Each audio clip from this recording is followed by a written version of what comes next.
तो आज हम लोग बीकॉम 6 सेमेस्टर का जो अकाउंटिंग फॉर मैनेजर्स पेपर है दोस्तों, हिंदी में प्रबंधकों के लिए लेखांकन, इसका जो पेपर है आज हम लोग डिस्कस करेंगे।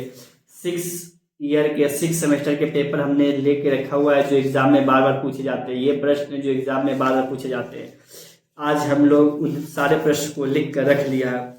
एक एक करके हम आपको प्रश्न का उत्तर बताएंगे और आप लिखेंगे। डाउट होगा कमेंट सेक्शन में आप पूछ सकते हैं। प्रश्न आपके स्क्रीन पे देखने को मिलेगा, उत्तर हम आपको बताएंगे। आप लिखना चाहे तो लिख भी सकते हैं, सुनना चाहे तो सुन भी सकते हैं। पहला प्रश्न स्क्रीन के ऊपर आप देखिए, लेखांकन प्रबंधन लेखांकन क्या है? लेखांकन प्रबंधन लेखांकन क्या है? पहला प्रश्न स्क्रीन के ऊपर उत्तर लिखिए दोस्तों। लागत प्रबंध लेखांकन, यह लागत की योजना, निगरानी और नियंत्रण के लिए आवश्यक जानकारी प्रदान करने के लिए प्रबंधक लेखांकन अवधारणाओं, संग्रह के तरीके, विश्लेषण और डेटा की प्रस्तुति का एक अनुप्रयोग है। ये कंप्लीट हो गया प्रश्न। दूसरा प्रश्न लिखिए दोस्तों, लागत लेखांकन को परिभाषित कीजिए। लागत लेखांकन को परिभाषित कीजिए। उत्तर लिखिए, लागत लेखांकन को लागत के लिए लेखांकन की प्रक्रिया के रूप में परिभाषित किया गया है जो आय और व्यय या उन धाराओं की रिकॉर्डिंग के साथ शुरू होता है जिन पर उनकी गणना की जाती है और लागतों का पता लगाने के और नियंत्रण के लिए अवधि विवरण और रिपोर्ट तैयार करने के लिए समाप्त होती है। ये भी प्रश्न आपके कंप्लीट हो गए दोस्तों। नेक्स्ट प्रश्न देखेंगे, नेक्स्ट प्रश्न की ओर चलेंगे। नेक्स्ट प्रश्न देखिए, 6 ईयर के प्रश्न है, हमने लिख के रखा हुआ जो एक एक करके उत्तर हम आपको बता रहे हैं दोस्तों। प्रबंध लेखांकन को परिभाषित करें। उत्तर लिखिए, प्रबंध लेखांकन CIMA की अवधारणा अधिकारी शब्दावली के अनुसार प्रबंध लेखांकन सार्वजनिक और निजी क्षेत्र में लाभ और गैर लाभकारी उद्यमों के हितधारकों के लिए मूल्य बनाने, संचित करने और बढ़ाने के लिए लेखांकन और वित्तीय प्रबंधन के सिद्धांतों का प्रयोगन है। प्रबंध लेखांकन प्रबंध कार्य का एक अभिप्राय अंग है। यह योजना, नियंत्रण, निर्णय लेने के लिए प्रोत्साहित जानकारी के लिए प्रधान की सहायता करता है। ये भी प्रश्न आपके कंप्लीट हो गए, तीनों प्रश्न। वित्तीय विवरण को परिभाषित किए। नेक्स्ट प्रश्न की ओर आ चुके हैं। नेक्स्ट प्रश्न देखेंगे, वित्तीय विवरण को परिभाषित कीजिए। उत्तर लिखिए, गैर विनिर्माण संस्थाएं व्यापारिक संस्थाएं हैं जो माल के प्रारूप को बदलने बिना लाभ पर माल की खरीद और बिक्री में लगी हुई है। दूसरे शब्दों में, गैर विनिर्माण संस्थाएं खरीदे गए सामान को उसके मूल रूप में संशोधन नहीं करती है और उसके मूल रूप में बेचती है। इस बीच कुछ दायित्व में लिव होते हैं, कुछ संपत्तियां बनाता है और कारोबार चलाने के लिए वेतन, लेखांकन सामग्री खर्च, विज्ञापन, किराया आदि जैसे खर्च भी करता है। लेखे वर्ष के अंत में संस्था द्वारा कारोबार के परिणामों को जानने के लिए जो खाते तथा विवरण बनाए जाते हैं उसे वित्तीय विवरण कहते हैं। सभी प्रश्न आपके कंप्लीट हो गए। नेक्स्ट प्रश्न देखेंगे, नेक्स्ट की ओर चलेंगे। नेक्स्ट प्रश्न देखिए दोस्तों, वित्तीय विश्लेषण का अर्थ क्या है? वित्तीय विश्लेषण का क्या अर्थ है दोस्तों? पहला उत्तर लिखिए, वित्तीय विश्लेषण योजना और निर्णय लेने का आधार वित्तीय विवरण होते हैं जिनमें मुख्य रूप से तुलना पत्र और लाभ हानि खाता शामिल होते हैं। लाभ हानि खाता किसी समय की अवधि संगठन की परिचालन गतिविधियों को दर्शाता है और तुलना पत्र अर्जित संपत्ति तथा दायित्व संतुलन मूल्य को दर्शाती है।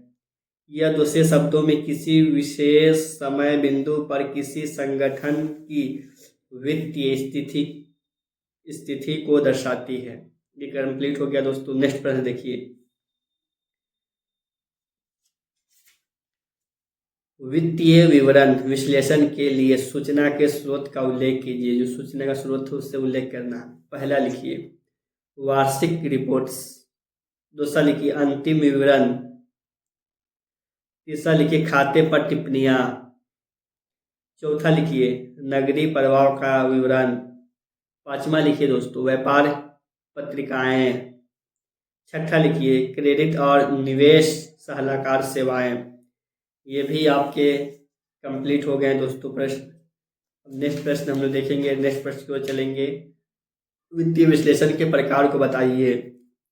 वित्तीय विश्लेषण के प्रकार, यह दो प्रकार का हो सकता है। दो प्रकार का हो सकता है। पहला प्रकार लिखिए इसके संक्षिप्त विश्लेषण, जब एक वर्ष के वित्तीय विवरण का विश्लेषण और व्यवस्था दूसरे वर्ष या वर्षों के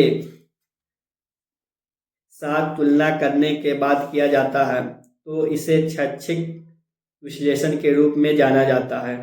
यह उसी समय अवधि में वित्तीय जानकारी से प्राप्त अनुपातों पर आधारित हो सकते हैं।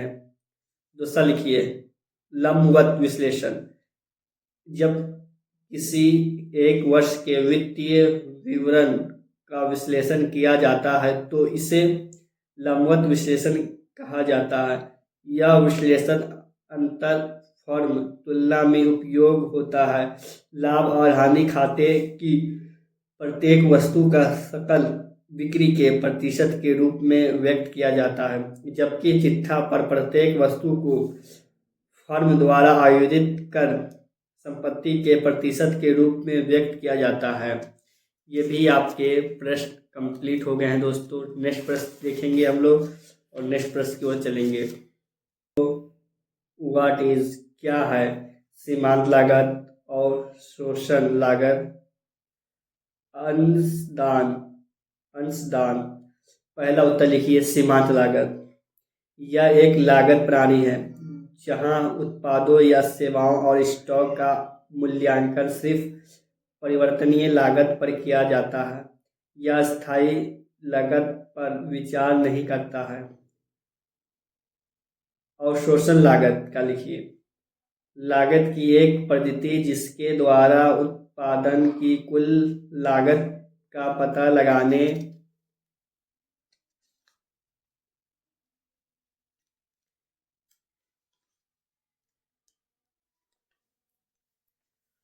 के लिए उत्पादों या लागत केंद्रों पर सभी प्रत्यक्ष लागत और लागू उपचारित चर्चा किए जाते हैं।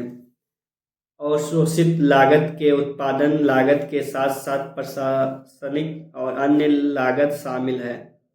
अंशदान, योगदान, अंशदान या योगदान मार्जिन बिक्री राजस्व और निर्माण और गैर विनिर्माण के बावजूद कुल परिवर्तनीय लागत के बीच का अंतर होता है।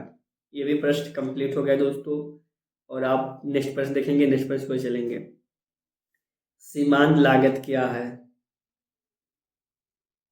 सीमांत, उत्तर लिखिए सीमांत लागत अर्थशास्त्र में समझी जाने वाली सीमांत लागत उत्पादन की वृद्धिशील लागत है जो उत्पादन मात्रा के एक इकाई वृद्धि के कारण उत्पन्न होती है। सीमांत लागत को एक इकाई के कारण कुल परिवर्तनीय लागत से मापा जाता है। नेक्स्ट प्रश्न देखिए दोस्तों। नेक्स्ट प्रश्न पर चलेंगे और नेक्स्ट प्रश्न हम लोग देखेंगे, सीमांत लागत की विशेषताओं की व्याख्या कीजिए। सीमांत लागत की विशेषताओं की व्याख्या कीजिए। पहला उत्तर लिखिए सीमांत लागत की विशेषताएं। सीमांत लागत की तकनीकी उत्पादन लागत और अवधि लागत के बीच अंतर पर आधारित है।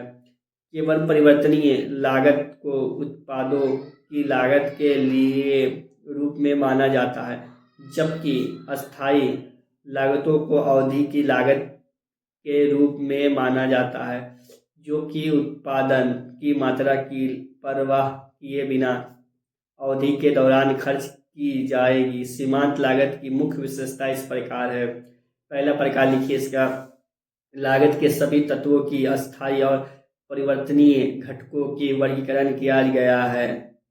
अर्थ परिवर्तनीय लागतों का भी अस्थायी और परिवर्तनशील लागतों में विश्लेषण किया जाता है। नेक्स्ट प्रश्न लिखिए। प्रश्न नेक्स्ट नहीं रहेगा दोस्तों, नंबर 2 लिखिए। सीमांत या परिवर्तनीय लागत प्रत्यक्ष सामग्री, प्रत्यक्ष श्रम और परिवर्तनीय फैक्ट्री उपस्थिति के रूप में जो उत्पाद की लागत के रूप में माना जाता है। तीसरा पॉइंट लिखिए। सीमांत लागत के तहत तैयार माल और कार्य प्रगति के रूप में भी सिर्फ सीमांत लागत शामिल होती है।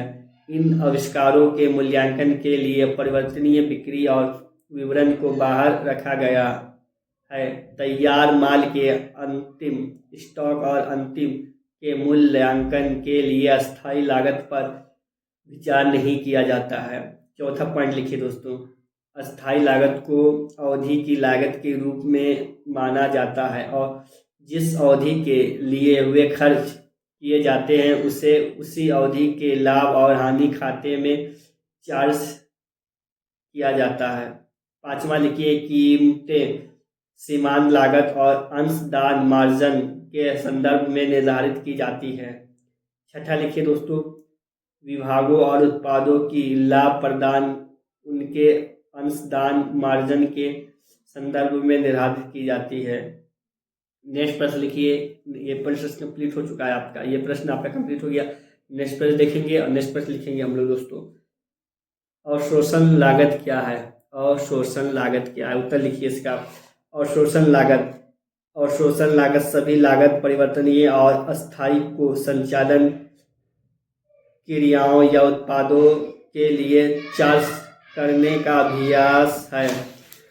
अवशोषण लागत में क्या व्यय का वर्गीकरण कार्यक्रम आधार पर होता है, जबकि सीमांत लागत में यह व्यय की प्रकृति पर आधारित होता है।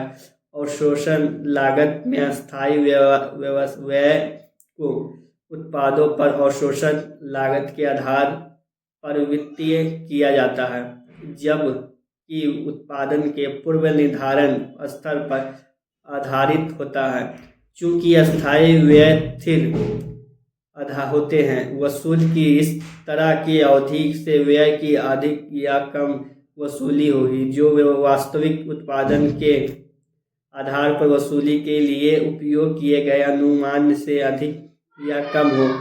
सीमांत लागत में यह कठिनाई उत्पन्न नहीं होती, क्योंकि अंशदान का उपयोग निश्चित खर्च को पूरा करने के लिए एक कोष के रूप में किया जाता है। ये भी प्रश्न आपके कंप्लीट हो गए दोस्तों। नेक्स्ट प्रश्न देखेंगे। नेक्स्ट प्रश्न इसको बताइए दोस्तों।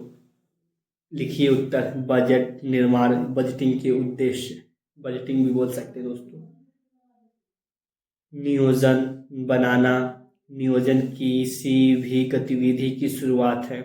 नियोजन फर्म के उद्देश्यों को स्थापित करता है और इसे प्राप्त करने के लिए कार्यवाही की कार्यप्रणाली तय करता है। यह एक विशेष लक्ष्य को प्राप्त करने के लिए अल्पकालीन और दीर्घकालीन योजनाएं तैयार करने से संबंधित है।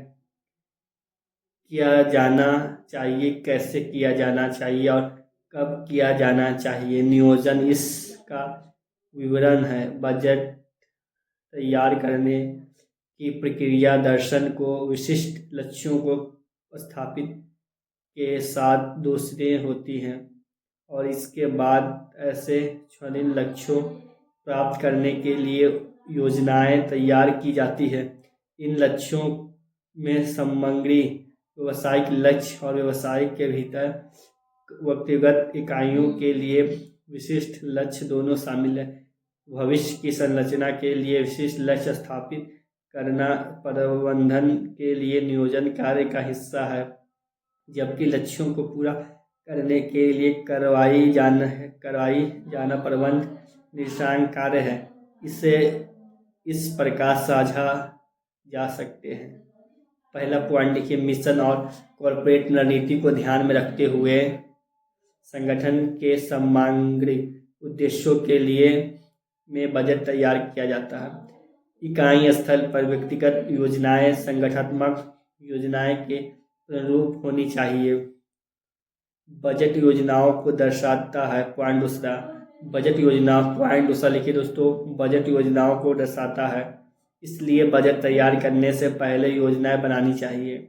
बजट योजनाओं की मात्रा निर्धारित की जाती है और उन व्यक्तियों की जिम्मेदारी सौंपी जाती है योजना के निष्पादन के लिए जिम्मेदार होते हैं। पॉइंट नंबर आगे लिखिए। पॉइंट, बजट के माध्यम से व्यवसाय उद्देश्यों के संचार में कई कंपनियों को व्यापार मंदी के दौरान खर्च कम करने में मदद करती है। योजना, पॉइंट आगे चेंज कीजिए। योजनाओं न केवल कर्मचारियों को लक्ष्य प्राप्त करने के लिए प्रेरित करता है, बल्कि सामग्री निर्णय लेने में भी सुधार करता है। बजट प्रक्रिया को निर्णय चरण के दौरान सभी दृष्टिकोण पर विवरण किया जाना है, विकल्पों की पहचान की जाती है और लागत की कमी के अवसरों को वर्गीकृत किया जाता है। यह प्रक्रिया उन अवसर का खतरों को प्रकट कर सकती है जो बजट निर्णय प्रक्रिया से पहले ज्ञात होते हैं। इसमें कुछ एक नियंत्रण लिख लीजिए दोस्तों, इसमें एक बढ़ा दीजिए, एक नियंत्रण भी लिख लीजिए। इसमें नियंत्रण एक फर्म के लक्ष्यों और योजनाओं को प्राप्त करने के लिए वास्तविक परिणामों की निगरानी, माप, मूल्यांकन और सुधार करने की प्रक्रिया है। प्रक्रिया के माध्यम से नियंत्रण प्राप्त किया जाता है। ये आपके प्रश्न कंप्लीट हो गए दोस्तों। नेक्स्ट प्रश्न देखिए, नेक्स्ट प्रश्न को चलेंगे हम लोग। देखिए दोस्तों, मानक लागत क्या होती है? उत्तर लिखिए, मानक लागत क्या होती है? उत्तर लिखिए दोस्तों, मानक लागत को CIMA आधिकारिक शब्दावली में परिभाषित किया गया है। किसी अवधि में उत्पन्न घटक या सेवाओं की नियोजन यूनिट लागत है। मानक लागत कई आधारों पर निर्धारित की जा सकती है। मानक लागतों का मुख्य उपयोग प्रदर्शन माप, नियंत्रण, स्टॉक मूल्यांकन और बिक्री मूल्य की स्थापना में होता है।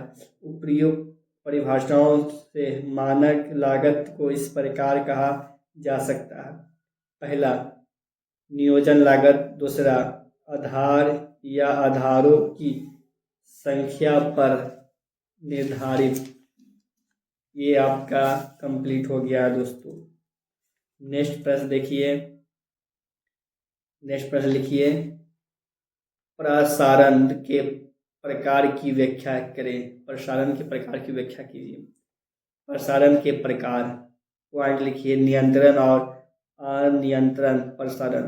प्रभावी लागत नियंत्रण के लिए लागत प्रसारण के कारणों की जांच करना और सुधारात्मक कार्रवाई करना आवश्यक है।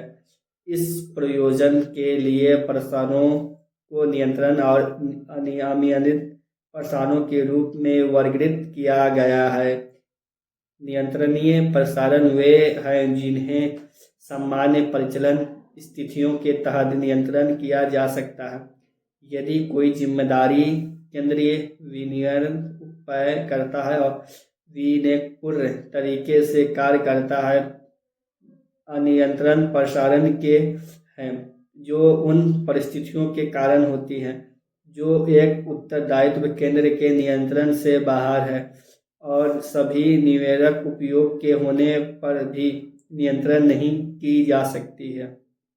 उत्तरदायित्व केंद्र पर सभी प्रतिकूल विधाओं के लिए जवाबदेही है जिन्हें नियंत्रण किया जा सकता है। नियंत्रणकरण एक व्यक्तिपूरक मामला है और प्रत्येक स्थिति में विभिन्न होता है।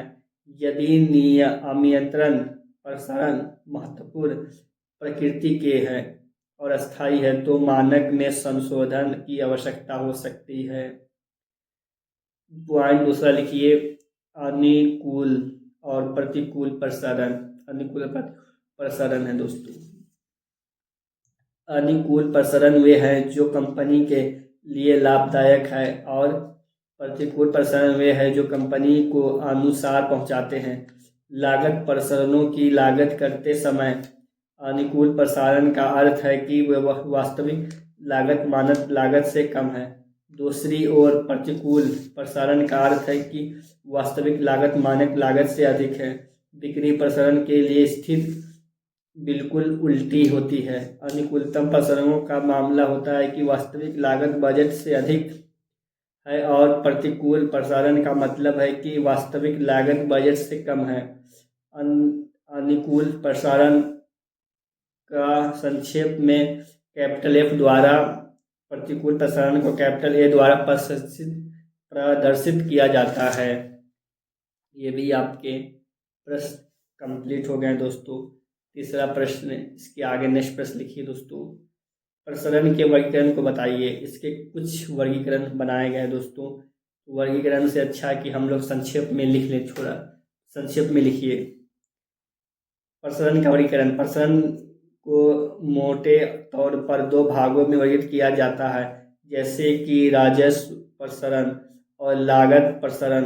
राजस्व पक्ष प्रसारणों की गणना बजटीय मानक बिक्री से वास्तविक बिक्री की तुलना करके की जाती है।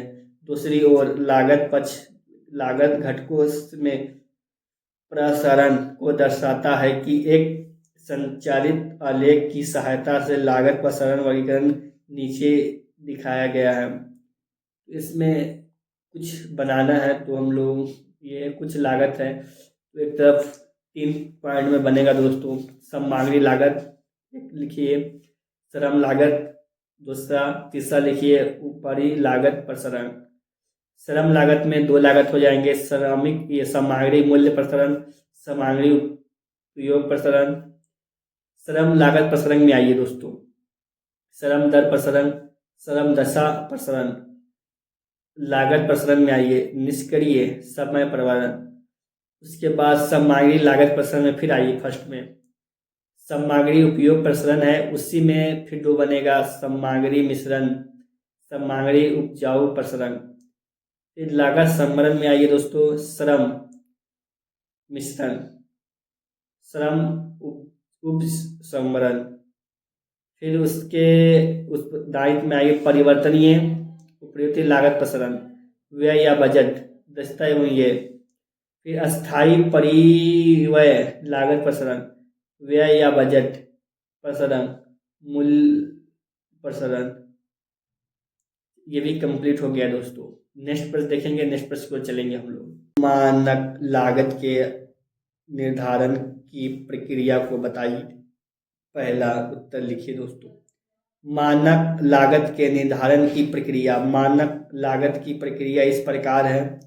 पहला, मानकों का निर्धारण। पहला कदम उन मानकों को निर्धारित करना है जिन्हें प्राप्त करना है। दूसरा लिखिए वास्तविक लागत का निर्धारण। लागत के प्रत्येक घटक के लिए वास्तविक लागत का पता लगाया जाता है। खाते की पुस्तक, सामग्री चालान, वेतन पत्रक, चार्ज स्लिप आदि से वास्तविक लागत का पता लगाया जाता है। नेक्स्ट देखिए तीसरा प्रश्न, तीसरा इसी में है, देखिए मानक लागत के साथ वास्तविक लागत की तुलना। वास्तविक लागत की तुलना मानक लागतों से की जाती है और प्रसारण निर्धारित की जाती है। चौथा लिखिए प्रसारण के कारणों की जांच करना। आगे की कार्रवाई के लिए प्रसारण उत्पत्ति होती है, इसे के आधार पर प्रदर्शन का मूल्यांकन किया जाता है और उचित कार्रवाई की जाती है। पांचवा लिखिए प्रसारण का निपटान। उत्पन्न होने वाली इस प्रसारण को अपनाई गई लेखांकन पद्धति योजना के अनुसार संबंधित खाते लागत, लाभ और हानि खाते को स्थापित करके निपटाया जाता है। ये भी प्रश्न आपके कंप्लीट हो गए। नेक्स्ट पर देखिए, नेक्स्ट प्रश्न को चलेंगे हम लोग। नेक्स्ट प्रश्न देखिए दोस्तों, मानक लागत के लाभ और आलोचनाओं को बताइए। उत्तर लिखिए मानक लागत के लाभ और आलोचनाएं। पहला लिखिए दोस्तों, यह परिचालन प्रदर्शन और लागत नियम को मापने के लिए एक आधार के रूप में कार्य करता है। मानकों को निर्धारित करने, उचित वर्गीकरण और प्रसारणों के निर्धारण से यह संभव है कि वह त्वरित सुधारात्मक कार्रवाई के लिए एक संकेत के रूप में कार्य करता है। यह असाधारण भिन्नताओं की रिपोर्ट करने में मदद करता है, यानी केवल यही मामले रिपोर्ट किए जाते हैं जो योजनाओं के अनुसार आगे नहीं बढ़ रहे हैं। यह प्रबंधकों को केवल आवश्यक मामलों पर ध्यान केंद्रित करने में सक्षम बनाता है। पॉइंट दूसरा लिखिए। यह मूल्य निर्धारण में सहायता करता है। लागत का अनुमान लगाने के लिए मानक लागत का उपयोग किया जा सकता है, यद्यपि वास्तविक लागत दिन प्रतिदिन विभिन्न हो सकती है। मानक लागत समय की अवधि में स्थिर हो रहेगी और जहां उत्पाद की मांग लचीली होती है। इस जानकारी का उपयोग बिक्री मूल्य तय करने के आधार के रूप में किया जा सकता है। मानक लागत का परिचय, नौकरियों के मूल्यांकन और प्रसरण। तीसरा पॉइंट है दोस्तों, ये राशि की शुरुआत की सुविधा प्रदान करता है। नौकरी के मूल्यों को मूल्यांकन के उपयोग और प्रत्येक नौकरी शामिल जिम्मेदारी के अनुसार निर्धारित मजदूरी के पैमाने द्वारा निर्धारित किया जा सकता है। चौथा देखिए दोस्तों, मानक लागत अधिक सटीकता के साथ नए उत्पादों की लागत का अनुमान लगाने की सुविधा प्रदान करती है। यह पांचवा लिखिए दोस्तों, यह माल वस्तु की सूची मूल्यांकन के लिए एक आधार के रूप में कार्य करता है। माल वस्तु सूची मूल्यांकन के लिए मानक लागत का उपयोग किया जाता है। इस प्रक्रिया का एक और लाभ यह है कि भौतिक स्टॉक सिर्फ मात्राओं के संदर्भ में दर्ज किया जा सकता है। छठा लिखिए, लाभ की माप के लिए मानक लागत की भी उपयोग किया जाता है। लाभ की गणना के लिए सही दृष्टिकोण का प्रश्न स्टॉक मूल्यांकन के तरीकों और स्थिर उपचारिक के अवशोधन से संबंधित है।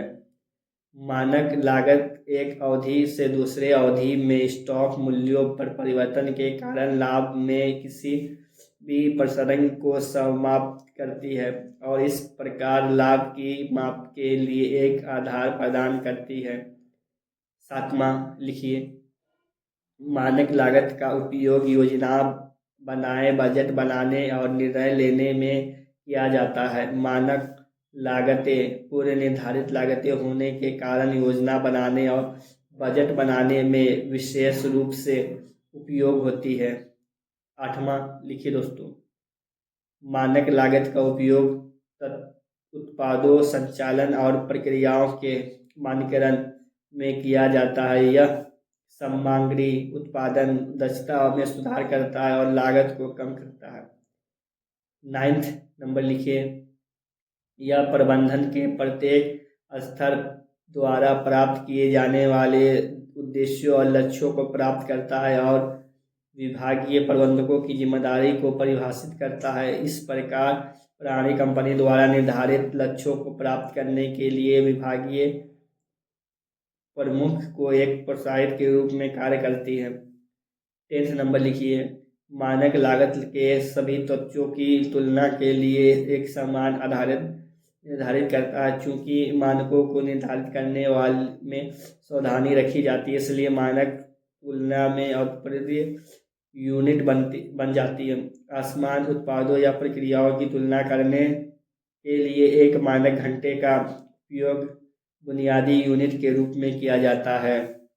प्रश्न नंबर 11 लिखिए दोस्तों, कार्यशील पूंजी, संयुक्त सुविधा और चालू संपत्तियों का अधिकतम उपयोग सुनिश्चित किया जाता है क्योंकि सामग्री का बर्बादी और बेकार समय के कारण होने वाले नुकसान को बारीकी से नियंत्रित किया जाता है। पॉइंट चेंज कीजिए अब। मानक लागत और आलोचनाएं। निम्नलिखित कुछ आलोचनाएं हैं जिनमें मानक लागत प्रणाली के विरुद्ध लगाया जा सकता है। मानक लागत के अधिकारियों द्वारा प्रत्येक के खिलाफ बताए गए तर्क का उपयोग उत्तर दिया गया है। और इसलिए वे व्यावसायिक उद्यमों के लिए प्रणाली की योग्यता को अमान्य नहीं करते हैं। पॉइंट नंबर उसी में चेंज करके 1 लिखिए। पॉइंट नंबर 1, मूल्य में बदलाव। मानक लागत प्रणाली के संचालन में आने वाले मुख्य समस्याओं में एक से एक संभावित मूल्य या भुगतान की जाने वाली दर का सटीक अनुमान है। मूल्यों की परिवर्तनशीलता इतनी अधिक है कि वास्तविक मूल्य की आवश्यक रूप से लागत का परिवर्तन प्रतिनिधित्व नहीं करती है, लेकिन प्राकृतिक अनुकूलन तकनीकी का उपयोग कुछ हद तक मूल्य में उतार चढ़ाव को कवर करने में सक्षम होनी चाहिए। इसके अलावा प्रणाली अलग अलग व्यवहार करने के लिए प्रसंगों में से उत्पादों होने वाली आंतरिक विविधताओं को अलग करने का प्रावधान करता है। पॉइंट 2 लिखिए, नीचे हेडिंग चेंज करके लिखिए। उत्पादन के विभिन्न स्तर। यदि मानक लागत के पूर्व निर्धारण के लिए निर्धारित आउटपुट के मानक स्तर को प्राप्त नहीं किया जाता तो मानक लागत का एहसास नहीं होता है। हालांकि यह कथन की क्षमता उपयोग का ठीक अनुमान नहीं लगाया जा सकता है। उपरोक्त को अवशोषित किया जा सकता है। केवल बजटिंग प्रकार के कुछ उद्योग में ही सही हो सकता है। अधिकांश उद्योग में पुनर्वर्ण तकनीकों का उपयोग बाजार अनुसंधान आदि उचित सटीकता के साथ उत्पादन का अनुमान लगाने में मदद करता है, और इस प्रकार विविधता बहुत बड़ी होने की संभावना है। इस तरह के बदलाव से मूल्य लागत प्रभावित नहीं होगी, और इसके अलावा विचार विश्लेषण निष्कर्षीय समय के प्रभाव को मापने में मदद करता है। पॉइंट नंबर 3 लिखिए, चेंज करके पैराग्राफ। औद्योगिक के बदलाव मानक। उन औद्योगिक के मामले में जिनमें उत्पादन की स्थितियों व प्रभावित होने वाले लगातार तकनीकी परिवर्तनीय होते हैं और मानक लागत प्रयुक्त नहीं हो सकती है। यह आलोचना मानक लागत प्रणाली को प्रभावित नहीं करती है।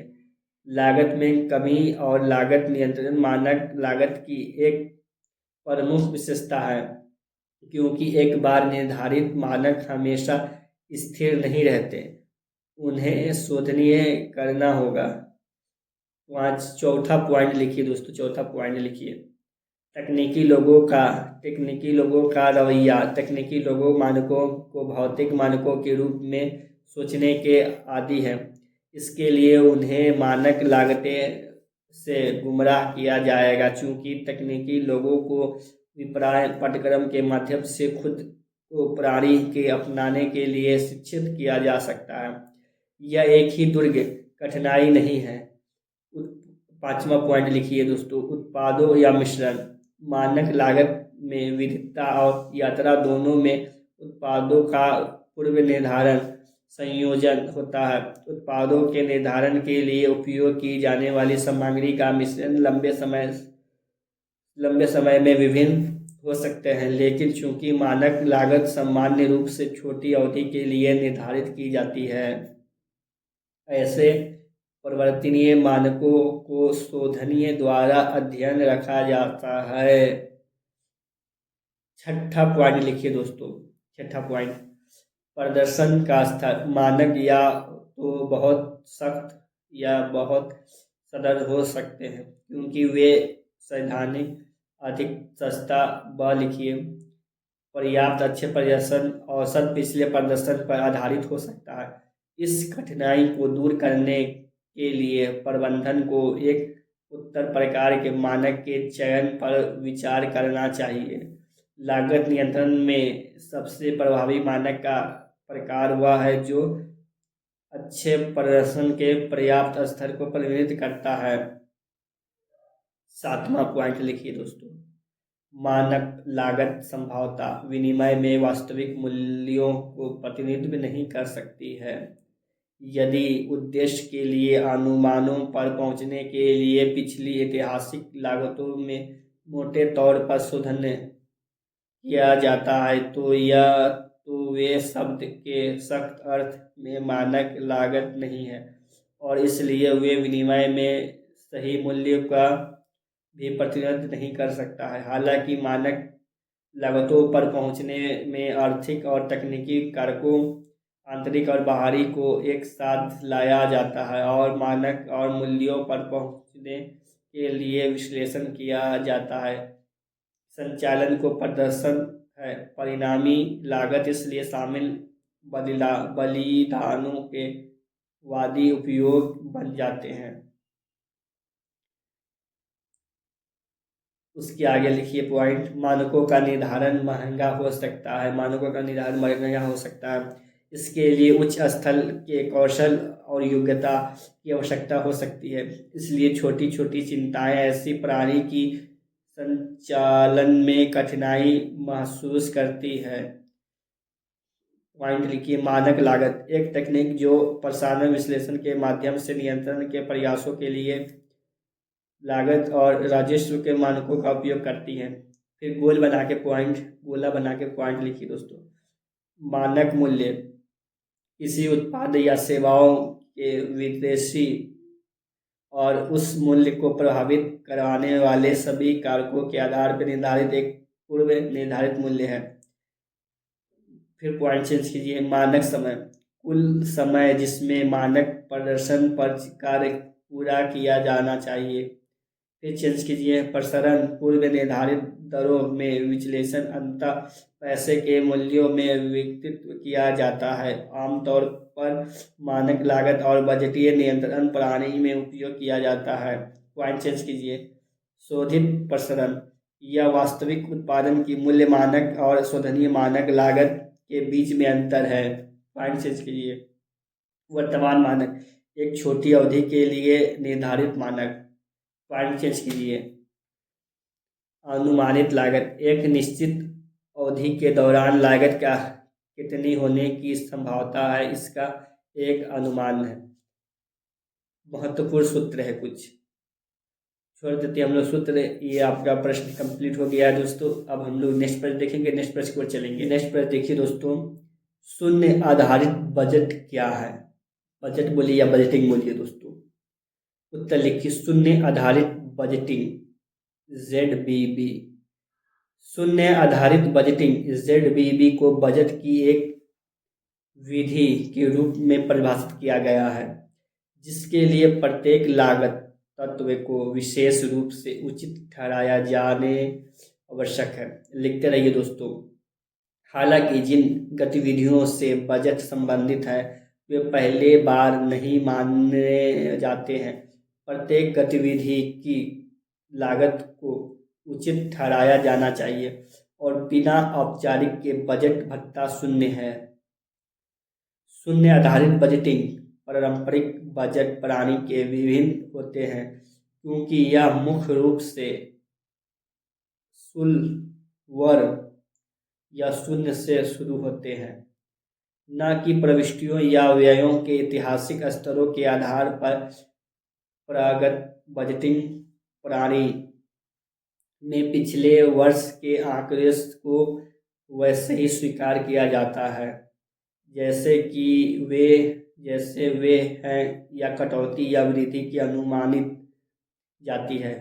दूसरी ओर शून्य आधारित बजटिंग इस आधार पर शून्य होता है कि अलग विधि के लिए बजट शून्य है जब तक किसी कार्य, प्रक्रिया, परियोजना या गतिविधि की मांग खर्च किए गए पहले के रूप में प्रत्येक रुपए के लिए उचित नहीं है। पॉइंट चेंज करिए और पॉइंट चेंज करके लिखिए। शून्य आधारित बजटिंग बजट का एक आकस्मिक रूप है जो वृद्धिशीलता बजट प्रणाली की सीमाओं को दूर करने के लिए उत्पन्न होता है। ZBB एक गतिविधि आधारित बजट प्रणाली है जहां कार्यक्रम विभिन्न विभाग के बजाय प्रत्येक गतिविधि के लिए बजट तैयार किया जाता है। गतिविधि के लिए लागत रूप में औपचारिक देना आवश्यक फिर गतिविधियों का मूल्यांकन और प्रबंधक द्वारा संगठन उद्देश्यों के साथ तालमेल, धन की उपलब्धि, निर्गमन आवश्यक आदि जैसे कारकों के आधार पर प्रदर्शित की जाती है। ZBB कॉरपोरेट और गैर कॉरपोरेट दोनों संस्थाओं के लिए उपयुक्त है। गैर कॉरपोरेट संस्थाओं जैसे सरकार, विभागीय, स्थानीय निकायों, गैर लाभकारी संगठनों के मामलों में जहां इन संस्थाओं को महाशय, भोजन, सटीक लाइट की स्थापना, पेयजल के प्रधान आदि जैसे सामाजिक कार्यक्रम पर व्यय के लाभों को उचित ठहराया की आवश्यकता। कॉर्पोरेट संस्थाओं में मामले में ZBB विवेकाधीन लागत जैसे अनुसंधान और विकास लागत, प्रशिक्षण कार्यक्रम, विज्ञापन आदि के लिए सबसे उपयुक्त है। शून्य आधारित बजटिंग के चरण ZBB निम्नलिखित चरण में शामिल है। पहला चरण लिखिए, निर्णय पैकेज की पहचान और विवरण, निर्णय पैकेज का मूल्यांकन। तीसरा लिखिए, निर्णय पैकेज की रैंकिंग, प्राथमिकता। चौथा लिखिए, साधन का बजट, साधन का आवंटन है दोस्तों। पहला लिखिए, निर्णय पैकेज की पहचान और विवरण। निर्णय पैकेज ऐसे कार्यक्रम या गतिविधियां हैं जिनके लिए निर्णय लेना आवश्यक है। तकनीकी विशेषताओं, लागत लाभ विश्लेषण के रूप में वित्तीय प्रारंभ और पर्यावरण नियमों, सामाजिक आदि जैसे अन्य मुद्दों के लिए कार्यक्रम या गतिविधि का वर्णन किया गया है। दूसरा लिखिए, निर्णय पैकेज का मूल्यांकन। एक बार निर्णय पैकेज की पहचान और निर्धारण करने के बाद इसका मूल्यांकन संगठन उद्देश्यों के साथ तालमेल, धन की उपलब्धता, निर्णय आवश्यकता आदि जैसे कारकों के आधार पर किया जाता है। पॉइंट चेंज कीजिए और तीसरा पॉइंट लिखिए, निर्णय पैकेज की रैंकिंग या प्राथमिकता। निर्णय पैकेज के मूल्यांकन के बाद इसके गतिविधि की प्राथमिकता के आधार पर रैंकिंग किया जाता है। इस प्राथमिकता सुविधा के लिए ZBB को प्राथमिकता आधारित बजटिंग के रूप में भी जाना जाता है। साधनों का आवंटन। पैकेज की रैंकिंग के बाद निर्णय पैकेज के लिए साधनों का आवंटन किया जाता है। बजट ऐसा तैयार किया जाता है जैसे कि यह पिछले बजटों का संदर्भ लिए बिना पहले बार किया गया हो। पॉइंट चेंज कीजिए और लिखिए, शून्य आधारित बजटिंग के लाभ। शून्य आधारित बजटिंग के लाभ इस प्रकार से। पहला लाभ देखिए, यह विभिन्न गतिविधियों के मूल्यांकन के लिए व्यवस्थित दृष्टिकोण प्रदान करता है और दुर्लभ साधनों के आवंटन के लिए वीरता कार्यक्रम में उन्हें रैंक करता है। दूसरा देखिए दोस्तों, यह सुनिश्चित करता है कि संगठन द्वारा किए गए विभिन्न कार्यों अपने उद्देश्यों की प्राप्ति के लिए महत्वपूर्ण है और सर्वोत्तम समाधान तरीके किए जा सके हैं। तीसरा देखिए लाभ इसके, यह पूरी तरह से लागत लाभ विश्लेषण के बाद ही प्रबंधक को विभिन्न गतिविधियों के लिए साधन आवंटित करके एक अवसर प्रदान करता है। इस प्रकार मानवने ढंग से कटौती और वृद्धि की संभावना से बचाता है। पॉइंट नंबर चौथा लाभ देखिए इसके, फिजूल खर्च के क्षेत्र में आसानी से पहचान और समाप्त किया जा सकता है। पांचवा देखिए, विभागीय बजट नियमों के उद्देश्य के साथ निकटता से जुड़े होते हैं। छठा देखिए, तकनीकी का उपयोग उद्देश्य द्वारा प्रबंध की प्रणाली के परिचय और कार्यक्रम के लिए किए भी जा सकता है। इस प्रकार इसका उपयोग न केवल पारंपरिक बजट के उद्देश्यों की पूर्ति के लिए किया जाता है, बल्कि इसका उपयोग कई अन्य देशों के लिए भी किया जाता है। शून्य आधारित बजटिंग पारंपरिक बजट से बेहतर है। शून्य आधारित पारंपरिक बजटिंग से निम्नलिखित तरीके से बेहतर है। दूसरा इसका हम लोग तरीका देखेंगे दोस्तों। चलिए दूसरा हम लोग देखते हैं। यह विभिन्न गतिविधियों के मूल्यों के लिए व्यवस्थित दृष्टिकोण प्रदान करती है। यह सुनिश्चित करती है कि किए गए कार्य उद्देश्यों में प्रगति के लिए महत्वपूर्ण है। यह प्रबंध को संपूर्ण लागत लाभ विश्लेषण के बाद विभिन्न गतिविधियों के लिए साधन आवंटित करने के अवसर प्रदान करते हैं। यह फिजूल खर्ची की पहचान करने और उन्हें खत्म करने में मदद करती है, यानी विभागीय बजट को कॉर्पोरेट उद्देश्यों साथ जोड़ने की सुविधा प्रदान करती है। अब इसमें पॉइंट चेंज कीजिएगा। अब पॉइंट चेंज करके लिखिए पारंपरिक बजटिंग और शून्य आधारित बजटिंग के बीच अंतर। अब हम लोग अंतर देखेंगे, इसके बीच में जो अंतर है वो अंतर क्या है। पारंपरिक बजटिंग और शून्य आधारित बजटिंग के बीच में अंतर के बिंदु निम्नलिखित बिंदु है अंतर के। पारंपरिक बजटिंग लेखांकन है मुख्य तनाव व्यय के पिछले स्तर पर होता है। शून्य आधारित बजटिंग एक निर्णय दृष्टिकोण बनाता है। यह प्रकृति में बहुत और लाभप्रद साधनों के लिए प्रतिसंग करने के लिए पुराने और नए सभी कार्यक्रम की आवश्यकता होती है। पारंपरिक बजटिंग में पहले खर्च के पिछले स्तर का संदर्भ दिया जाता है और फिर मुद्रास्फीति नए कार्यक्रम की मांग की जाती है। शून्य आधारित बजटिंग में प्रावधान केवल निर्णय पैकेज पर ध्यान केंद्रित करता है जो दूसरे के लिए प्राथमिक प्रदान करता है।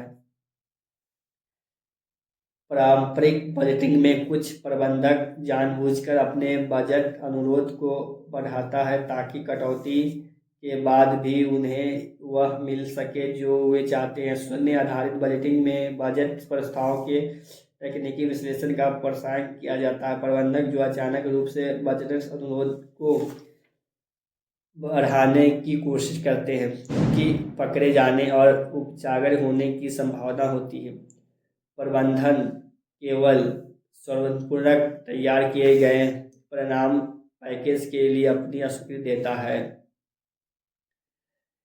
पारंपरिक बजटिंग उतना स्पष्ट और उत्तरदायी नहीं है जितना कि शून्य आधारित बजटिंग। पारंपरिक बजट में शीर्ष प्रबंधन को यह तय करना होता है कि किसी विशेष निर्णय इकाई पर एक विशेष राशि क्यों खर्च की जानी चाहिए। शून्य आधारित बजटिंग में यह जिम्मेदारी शीर्षक प्रधान में निर्णय इकाई के प्रबंध में स्थानांतरित कर दी जाती है। अब इसका कुछ महत्वपूर्ण बिंदु देख लेते हैं हम लोग। शून्य आधारित बजटिंग की कुछ सीमाएं हम लोग भी देख लेते हैं। इसके कार्य में निर्णय लेने का निर्माण शामिल है और उनकी बाद की रैंकिंग नए डेटा के आधार पर बनाई जानी चाहिए। यह प्रक्रिया प्रबंधन के लिए बहुत कठिन है।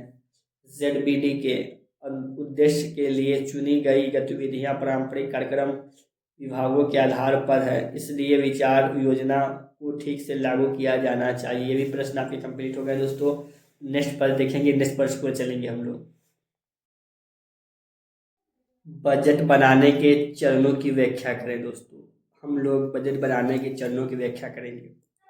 उत्तर लिखिए। बजट तैयार करना। पहला लिखिए व्यवसायिक या संगठनात्मक उद्देश्यों को परिभाषित करना। बजट कुछ संगठनात्मक उद्देश्यों की उपलब्धि के लिए एक योजना है, इसलिए यह छाननीय है कि इन उद्देश्यों के ठीक परिभाषित किया जाए।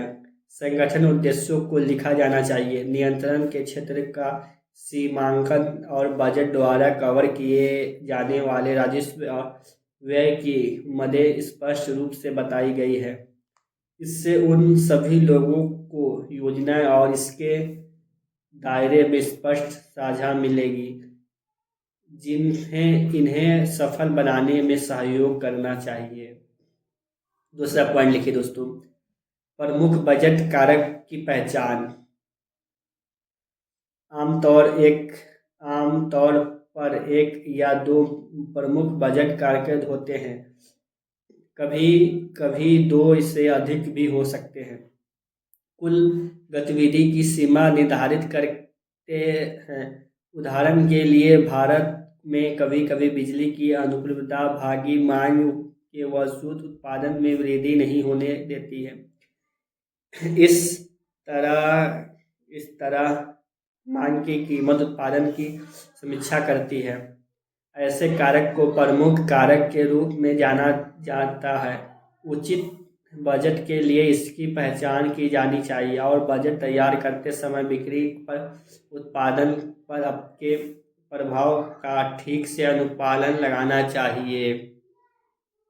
तीसरा लिखिए दोस्तों, नियंत्रक अधिकारी की नियुक्ति। बजट तैयार करने के लिए आमतौर पर पूर्णकालिक वरिष्ठ कार्यालय की सेवा की आवश्यकता होती है। इस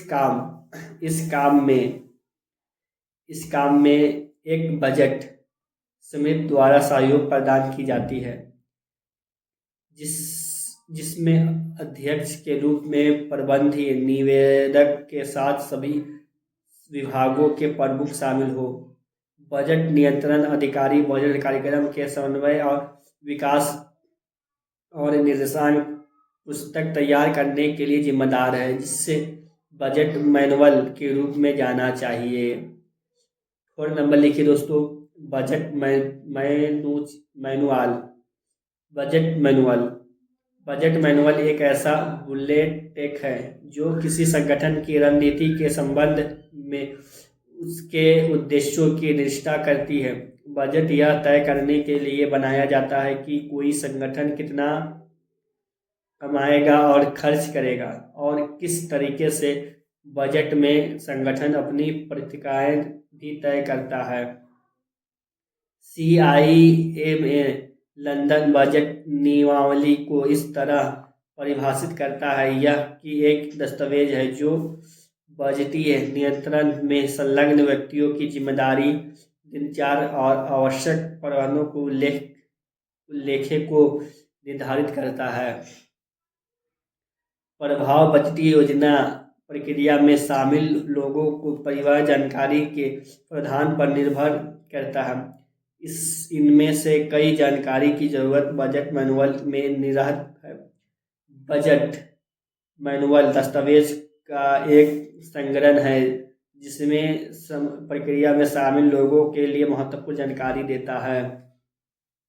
बजट मैनुअल की सामग्री। पहला सामग्री लिखिए, संगठन के उद्देश्य के बारे में एक विवरण और उनके बजटीय नियंत्रणों के माध्यम से कैसे प्राप्त किया जा सकता है। दूसरा लिखिए, बजट की तैयारी और निष्पादन दोनों में संबंध में प्रत्येक कार्यकाली के कार्यों और जिम्मेदारियों के बारे में एक विवरण है। तीसरा लिखिए दोस्तों, बजट का आवश्यक अनुमान प्राप्त करने के लिए अपनाई जाने वाली प्रक्रिया अनुमान प्रदान करने का अधिकार स्पष्ट शब्दों में बताया जाना चाहिए। क्या प्रत्येक दस्तावेज पर 1 या 2 से अधिक हस्ताक्षर आवश्यक है, स्पष्ट रूप से बताया जाना चाहिए। चौथा लिखिए दोस्तों आप, संगठन चार्ट का एक रूप दिखाने के लिए प्रत्येक कार्यक्रम बजट की तैयारी के लिए कौन सा जिम्मेदार है और किस तरह से बजट परस्पर संबंधित है। पांचवा लिखिए दोस्तों, प्रत्येक बजट की तैयारी के लिए एक समय सारणी। छठा लिखिए, जांच का तरीका और इसके करने के लिए क्रमिक। छठा लिखिए, रिपोर्ट, विवरण, फॉर्म और अन्य रिकॉर्ड बनाए रखने के लिए। आठवां लिखिए दोस्तों, नियोजित किए जाने वाले खातों का वर्गीकरण यह आवश्यक है जिस ढांचे में लागत, षोडश और अन्य वित्तीय खाते में वर्गीकृत किया गया है वह लेखा और बजट विभाग ये दोनों में समान होना चाहिए। आगे लिखिए पॉइंट, 10वां पॉइंट लिखिए, 9 को छोड़िए 10 को 9 लिखिए दोस्तों। पॉइंट नंबर 9 लिखिए, स्वीकृत और जारी होने के बाद जिस तरह से बजटों को संशोधनीय किया जाना चाहिए या शोधनीय किया गया है उन्हें बजट में शामिल किया गया है और जिस पर कार्रवाई केवल शीर्षक प्रबंधक के अनुवाद से ही की जा सकती है। 10वां लिखिए, यह एक बजट की देर से तैयारी के साथ अन्य सभी की तैयारी को रोककर एक बॉटल रुकावट के गठन को रोक देगा। उसके बाद पॉइंट नंबर आपका चौथा था। उसके बाद पॉइंट नंबर 5 लिखिए। नंबर 5 लिखिए, बजट अवधि। लिखिए बजट अवधि। बजट द्वारा कवर की गई अवधि को बजट अवधि के रूप में जाना चाहिए। बजट अवधि के चयन को नियंत्रण करने वाला कई सामान्य नियम नहीं है। व्यवहार में बजट समिति इस व्यवसाय के लिए उपयुक्त बजट अवधि की लंबाई निर्धारित करती है। आमतौर पर वित्तीय वर्ष के साथ एक कैलेंडर वर्ष या अवधि को टर्मिनल अपनाया जाता है। तब कैलेंडर या वित्तीय वर्ष के लिए बजट अवधि को छोटे छोटे समय अवधि में विभाजित किया जाता है। यह एक मासिक या त्रिमासिक या ऐसी अवधि के लिए हो सकता है जो व्यवसाय की व्यापारिक गतिविधि की अवधि के साथ साथ मेल खाता हो। छठा लिखिए दोस्तों, गतिविधि या आउटपुट का मानक। भविष्य के लिए बजट तैयार करने के लिए पिछले आंकड़े हालांकि महत्वपूर्ण हैं, लेकिन इन पर पूरी तरह से भरोसा नहीं किया जा सकता है। अतीत आमतौर पर अच्छे और बुरे कारकों के संयोजन पर प्रस्तुत करता है। इसलिए हालांकि अतीत के परिणामों का अध्ययन किया जाना चाहिए, लेकिन इन्हें केवल तभी लागू किया जाना चाहिए जब भविष्य में इस तरह की स्थितियों को दोहराए जाने की संभावना हो। इसके अलावा भविष्य के लिए लक्ष्य निर्धारित करते समय यह भी याद रखना चाहिए कि एक गतिशील व्यवस्था में एक वर्ष की अवधि सामान्य रूप से पहले के वर्षों से अधिक होना चाहिए। इसलिए अतीत में अच्छा था वो वर्तमान वर्ष के लिए उचित है और इसके भविष्य में बहुत बेहतर काम करना चाहिए। पॉइंट चेंज कीजिए, आप पॉइंट चेंज करके लिखिए। बजट में बिक्री, व्यय, पूंजीगत का बजट तय करना महत्वपूर्ण है क्योंकि ये बजट विकास गतिविधि की सीमा निर्धारित करते हैं।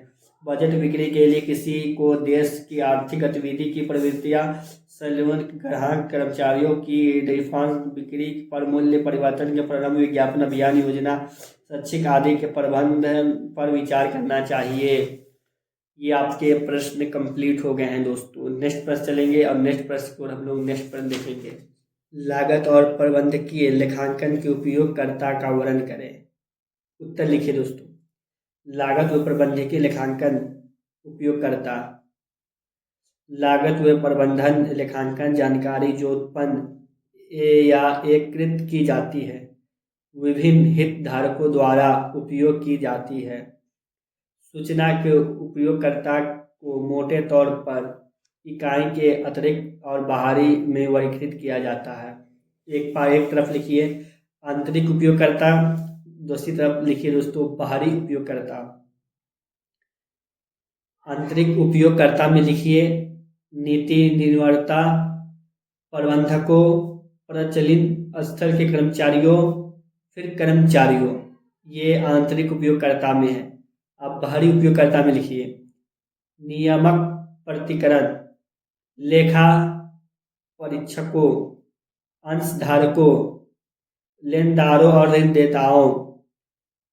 उसके बाद पॉइंट चेंज करके नीचे लिखेंगे आंतरिक उपयोगकर्ता जो लागत और प्रबंधन लेखांकन की जानकारी का उपयोग करते हैं। इनमें निम्नलिखित शामिल हो सकते हैं। पहला नंबर ए लिखिए नीति निर्माता वे होते हैं जो रणनीति बनाते हैं। पहला लिखिए संगठन के उद्देश्य को पूरा करने के लिए लक्ष्यों लघु और दीर्घ लघु दोनों को प्राप्त करना। दूसरा लिखिए प्रतिनिधित्व बाजार के माहौल के संगठन की स्थिति के लिए। तीसरा लिखिए नीति और रणनीतियों को लागू करने के लिए संगठनात्मक संचालन को डिजाइन करना आदि। पॉइंट बी लिखिए पॉइंट नंबर बी प्रबंधक जानकारी का उपयोग करते हैं। पहला लिखिए लागत वास्तविक और लागत केंद्र की लागत जानने के लिए। दूसरा लिखिए उत्पाद या सेवाओं की कीमत जानने के लिए। तीसरा लिखिए दोस्तों, रणनीति विकल्पों का मूल्यांकन करने और निर्णय लेना। सी नंबर लिखिए, सेक्शन ऑप्शन नंबर में ए बी लिख लिया, अब सी लिखिए दोस्तों। परिचालन का स्तर का कर्मचारी, पैरामेंट टीम के नेताओं जैसे परिचालन स्तर के कर्मचारियों को जानकारी की आवश्यकता होती है। पहला लिखिए इसमें, उनके लिए उद्देश्य और प्रदर्शन लक्ष्यों को जानने के लिए। दूसरा लिखिए, मात्रा, गुणवत्ता और प्रक्रिया आदि जैसे उत्पादन और सेवाओं नियंत्रण को जानने के लिए। तीसरा लिखिए, उन प्रदर्शन मानदंडों को जानने के लिए जिनके खिलाफ उनके प्रदर्शन को मापा जाए, मूल्यांकन किया जाए। चौथा लिखिए दोस्तों, चौथा नंबर लिखिए, विभागीय जिम्मेदारी, केंद्रीय लाभदान आदि को जानना। फिर उसके बाद डी लिखिए, डी कर्मचारी, कर्मचारी समय और उपस्थिति काम के लिए प्रोत्साहित प्रदर्शित मानकों आदि जैसे संबंधित जानकारी से संबंधित है। उसके बाद इसमें लिखिए बाहरी उपयोगकर्ता, ये हो गया आपका आंतरिक। अब बाहरी उपयोगकर्ता लिखते, बाहर के बारे में लिखते हैं। बाहरी के उपयोगकर्ता लिखिए, देख लागत और प्रबंधक लेखांकन सूचना का उपयोग करने वाले बाहरी उपयोगकर्ता में निम्नलिखित शामिल हो सकते हैं। पहला लिखिए, नियामक प्रतिकरण, नियामक प्रतिकरण विभिन्न उद्देश्यों के लिए लागत, लेखा, डेटा और जानकारी से संबंधित है, जिसमें ट्रैफिक निर्धारण, सब्सिडी प्रदान करता, दर निर्धारण आदि शामिल है। इसके लिए नियमित निकाय कुछ मानकों और प्रारूप के आधार पर सूचना आवश्यक होती है। बी नंबर लिखिए, लेखा परीक्षकों। बी नंबर लिखिए दोस्तों, लेखा परीक्षकों, लेखा परीक्षकों वित्तीय खाते की लेखा परीक्षा करते समय या किसी अन्य विशेष परियोजना लेख परीक्षा जैसे लागत लेखा परीक्षा, लेखा अंकेक्षण आदि के लिए लागत से संबंधित जानकारी और प्रबंध द्वारा समीक्षा की गई रिपोर्ट आदि की आवश्यकता होती है। ऑप्शन नंबर सी लिखिए, शेयरधारकों, शेयरधारकों का लिखिए, शेयरधारकों, शेयरधारकों उस जानकारी से संचालित है जो इकाई में उनके निवेशक को प्रभावित करती है। प्रबंधक प्राप्त नए रिकॉर्ड, उत्पन्न विस्तृत उत्पादों के लिए बाजार जिम्मेदारी आदि के संबंध समय पर विज्ञापित वार्षिक रिपोर्ट आदि की विशेष धारक संचालित करता है। ये आपके प्रश्न नंबर कंप्लीट हो गए दोस्तों। अब नेक्स्ट प्रश्न लिखिए, नेक्स्ट प्रश्न लिखिए। नेक्स्ट प्रश्न में जो है, वित्तीय विवरणों के उद्देश्य तथा उसके उपयोगकर्ता की व्याख्या करें। वित्तीय विवरणों के उद्देश्य और उपयोगकर्ता। वित्तीय विवरणों का उद्देश्य किसी उद्यम की वित्तीय स्थिति प्रदर्शित और नकदी प्रवाह के लिए जानकारी प्रदान करना है, जो आर्थिक निर्णय लेने में उपयोगकर्ताओं की एक विशिष्ट श्रृंखला के लिए उपयोग है। अब इसमें वित्तीय विवरण का उपयोगकर्ता, इसमें एक लाइन खींचिए जिसमें लिखिए वित्तीय विवरण का उपयोग करता है। उसमें पहला बॉक्स बनाइए जिसमें लिखिए निवेश, दूसरा बॉक्स बनाइए जिसमें लिखिए कर्मचारी, तीसरा बॉक्स बनाइए जिसमें लिखिए ऋणदाता, चौथा बॉक्स बनाइए जिसमें लिखिए ग्राहक, पांचवा बॉक्स बनाइए जिसमें लिखिए सरकार, फिर आगे बॉक्स बनाइए उसमें लिखिए जनता, उसके बाद एक और बॉक्स बनाइए आपूर्तिकर्ता और लेनदार। ये हो गया दोस्तों। अब इसमें लिखेंगे, बॉक्स बनाने के बाद हम लोग नीचे लिखेंगे इसके विवरण। वित्तीय विवरण के सभी उपयोगकर्ता आर्थिक निर्णय लेने के लिए आवश्यक उपयोगी जानकारी प्रदान करने के लिए बनावों की अपेक्षा करते हैं। वित्तीय विवरण अधिकांश उपयोगकर्ताओं की समय आवश्यकता के रूप में जानकारी प्रदान करता है, हालांकि वे इन सभी सूचनाओं को प्रदान करने का इरादा नहीं कर सकते हैं जिनकी आवश्यक हो सकती है। उदाहरण के लिए, वे गैर वित्तीय डेटा प्रदान नहीं करते हैं, भले ही वे निर्णय लेने के लिए प्रासंगिक हैं। उपर्युक्त उपयोगकर्ता अपनी कुछ जानकारी आवश्यक को पूरा करने के लिए वित्तीय विवरणों उपयोग करते हैं।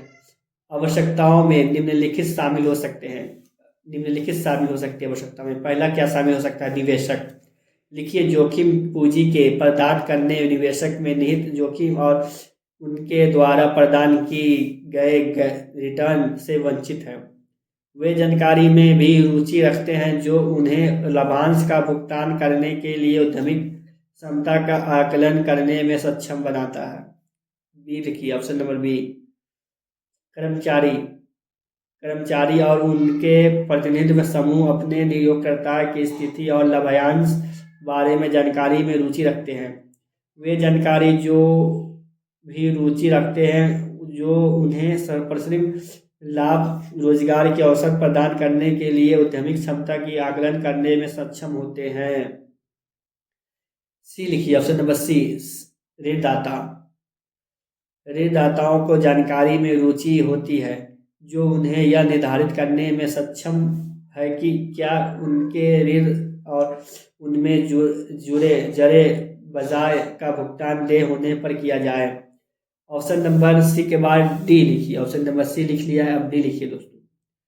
आपूर्तिकर्ता और अन्य व्यापार लेनदारों आपूर्तियों और अन्य लेनदारों जानकारी में रखे जाते हैं जो उन्हें निर्धारित करने के लिए सक्षम बनाते हैं कि क्या उनके देय राशि का भुगतान होने के लिए किया जाए। व्यापार लेनदारों को ऋणदाताओं की तुलना में कम अवधि में उद्यमिक एक रुचि होने की संभावना है जब तक कि वे एक प्रमुख ग्राहक के उद्यम में नियंत्रण पर निर्भर हो। डी के बाद हो गया ई लिखिए। ग्राहकों को एक उद्यमिक नियंत्रण के बारे में जानकारी में रुचि रखकर, खासकर जब उस पास दीर्घकालीन भागीदारी होते हैं या उनके सामान और सेवाओं के लिए उद्यमिक पर निर्भर है। एफ लिखिए, सरकारों और उनकी एजेंसियां। सरकारों एवं उनकी एजेंसियां लिखिए ऑप्शन। सरकारों और उनकी एजेंसियां साधनों के आवंटन और उद्यमों की प्रक्रियाओं में रुचि रखते हैं। उद्यमी प्रक्रियाओं को वित्तीय करने के साधन, नीतियों निर्धारित करने तथा अंतर्राष्ट्रीय आय एवं इसी तरह के आंकड़े के निर्णय के आधार के रूप में सेवा करने के लिए उन्हें जानकारी की आवश्यकता होती है। जी लिखिए, ऑप्शन नंबर जी। सार्वजनिक उद्यम विभिन्न तरीकों से जनता के सदस्यों को प्रभावित करते हैं। उदाहरण के लिए उद्यमी स्थानीय अर्थशास्त्र में कई तरीके से पर्याप्त योगदान दे सकते हैं, जिसमें उनके द्वारा नियोजित की संख्या और आपूर्ति के शामिल हो है।